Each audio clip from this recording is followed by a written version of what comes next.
Marahay na aldaw, ako po si Crisani Artista, Halisabi, SND1A. Sa itong pag-uurlay ngunyan ang manungod sa sistema kanbuto.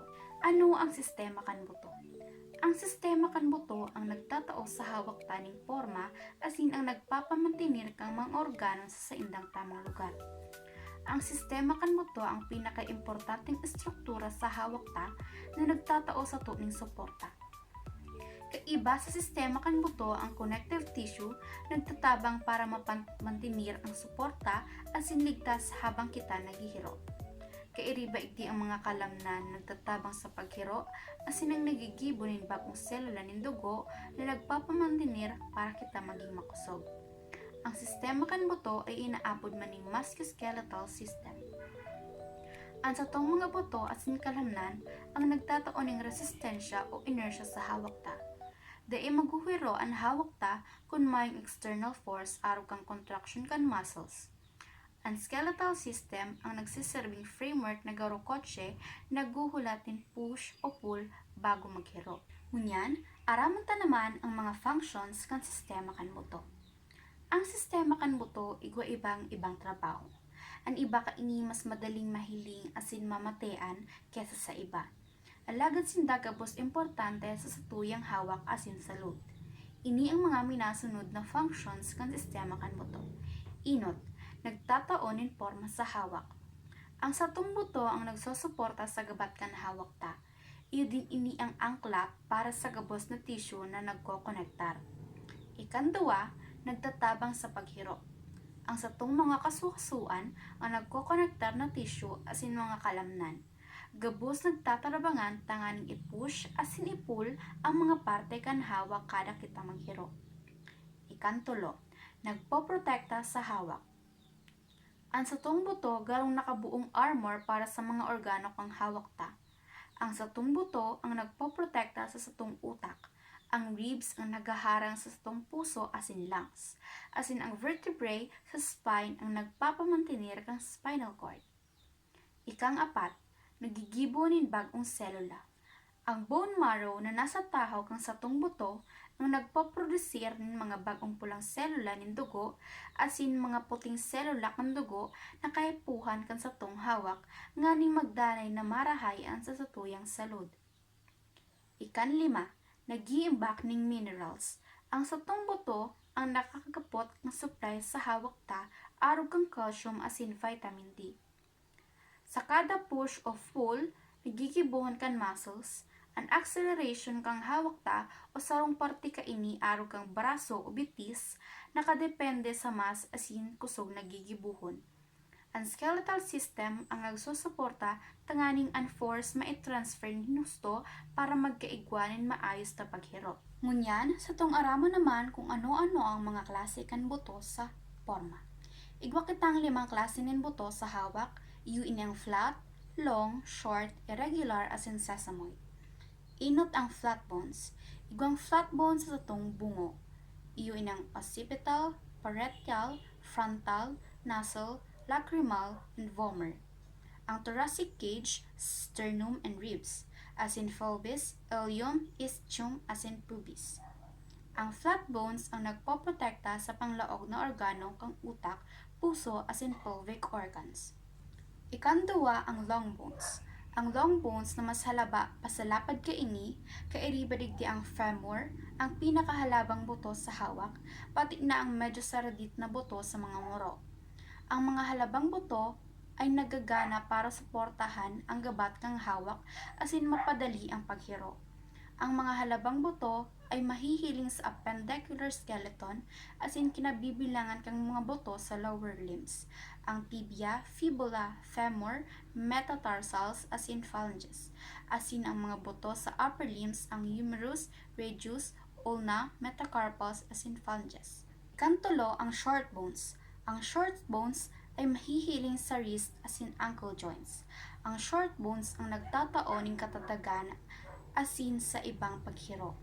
Ang mga carpal sa puso, scaphoid, lunate, triquetral, hamate, pisiform, capitate, trapezoid, asin trapezium, asin mga tarsals sa bukong, calcaneus, talus, navicular, cuboid, lateral, cuneiform, intermediate cuneiform, as in medial cuneiform, ang mga halimbawa kang halipot na buto. Kang-apat, ang irregular bones.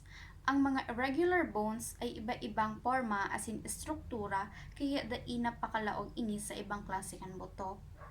Nakakatabang ang irregular bones para maprotektahan ang paglaog na organo. Halimbawa, ang vertebrae. Bakong regular na buto kan vertebrae column ang nagpoprotekta sa spinal cord.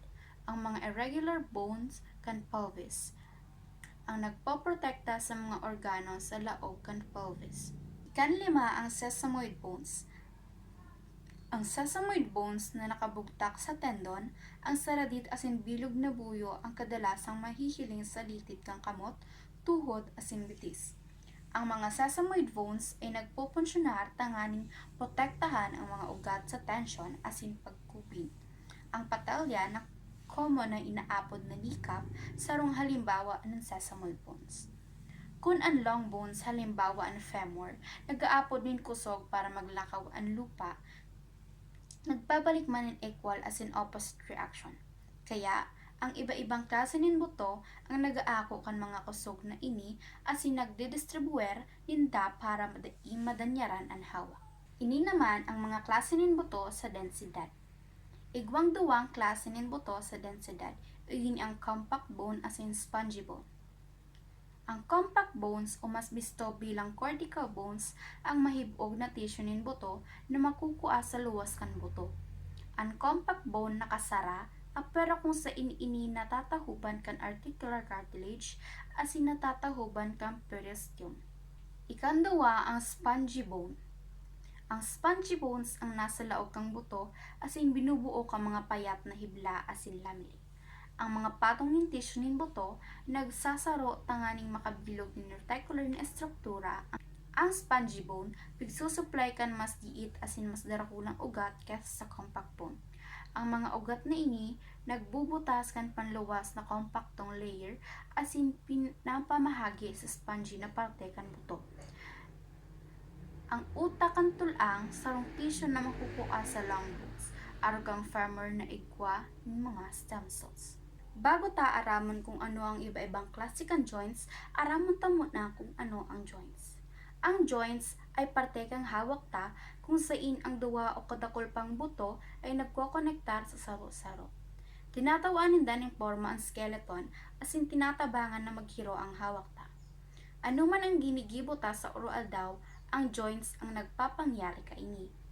Ngunyan, sa tong aramon na ang iba-ibang klase kan joints o kasukasuan. Inot, ang hinge joints. Ang joints na ini ang nagbubukas as in nagsasara sa sarong direksyon. Ang satong mga tuhod as in siko ang mga hinge joints. Ikanduwa, ang ball and socket joints. Ang joints na ini ang bilog na purukan sa tuyang buto. Minalaog sa sarong indentation sa sarong pantulang. Pwede sindang magbirik sa haros sa inman na direksyon kan sa tong mga abaga as in tabay. Kantulo, ang condyloid joints. Ang joints na ini ay gibo sa korting oval na buto na magkakasundo. Parehas sinda kan ball and socket joints. Apwer na sana kung isinda pwedeng mag-ikot sa bilog. Ikang-apat, ang pivot joints. Ang pivot joints ay nag-iikot sa lugar na nagahalis sa indang orihinal na posisyon. Ang sarong pivot joints sa satong liog ang nagtataong paagi sa satong payo para maglipat halis sa sarong gilid paduman sa saro. Ikanlima, ang planar joints. Nabubuo ang planar joints kapag nagiirabahan ang duwang flat bones. Naghihiro ini sa pamamagitan kan sarong pedasong buto na naghahalnas paduman sa saro na dai ini nag-iikot. Ang mga carpal na buto na nagsasali sa satong pulso, bisig asin mga kasukasuan sa pagitan kang vertebrae. Ikang-anom, ang saddle joints. Nabubuo ang saddle joints kapag nagsasalubong ang duwang hubog na buto. Ang mga saddle joints ay pwedeng maglipat sa anumang direksyon pero di pwedeng itwist o paikuton. Ang joint kung saan nakadugtog ang hinlaki asin ang kamot. Ang joints ang nagaako kan kusog na nagagadan sa kakadireksyon kung igwanan equal asin opposite na force. Ang joints ang nag-a-adjust asin nagtataon ng rotation o flexion depende sa klase kan kusog. Aramon ta naman kung panon natatabangan kan sistema kan buto ang pagmantenir sa homeostasis. Natatabangan kan sistema kan buto ang pagmamantinil sa homeostasis sa pamamagitan kang pag-regulate kang antas kang calcium asin kang iba pang mineral sa dugo sa pamamagitan kang pagtitipon o pagpapaluwas kang mga buto kung kinakaipuhan. Nakakatabang man ang prosesong ini na mapanatili ang homeostasis sa pH kang dugo dahil madali ang mga mineral.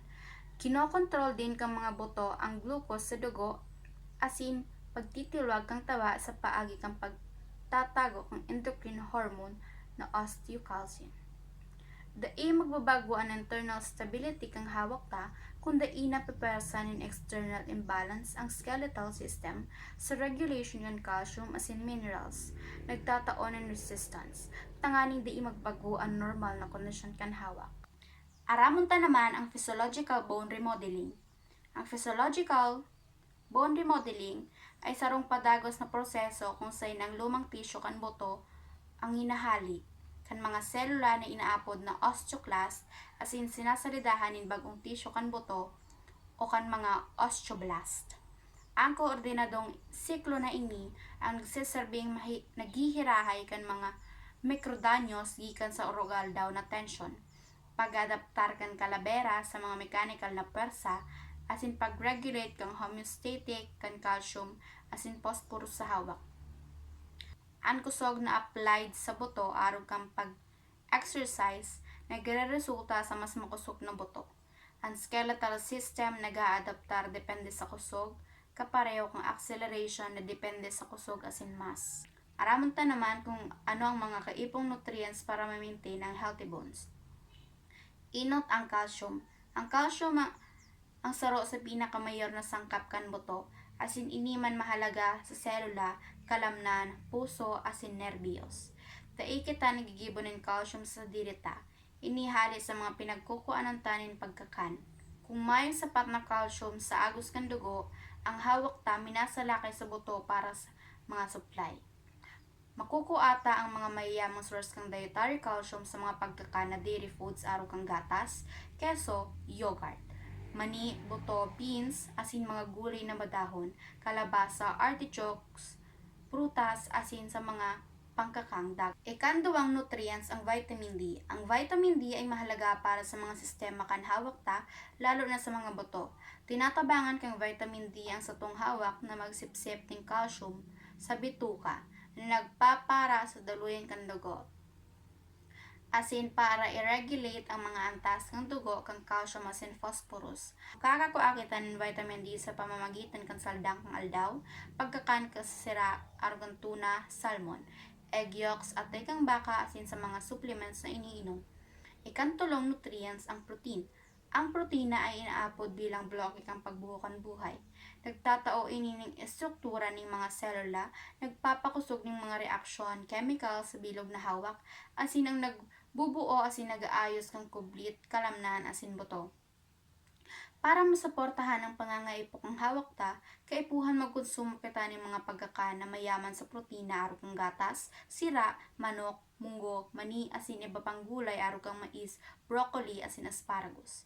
Kung daita tinatawaan ng tamang nutrients ang sa tuyang buto, nagbabalik man ini ng opposite effect o nagiging marupok asin dai kaya mag-ako nin kusog hali sa gawas.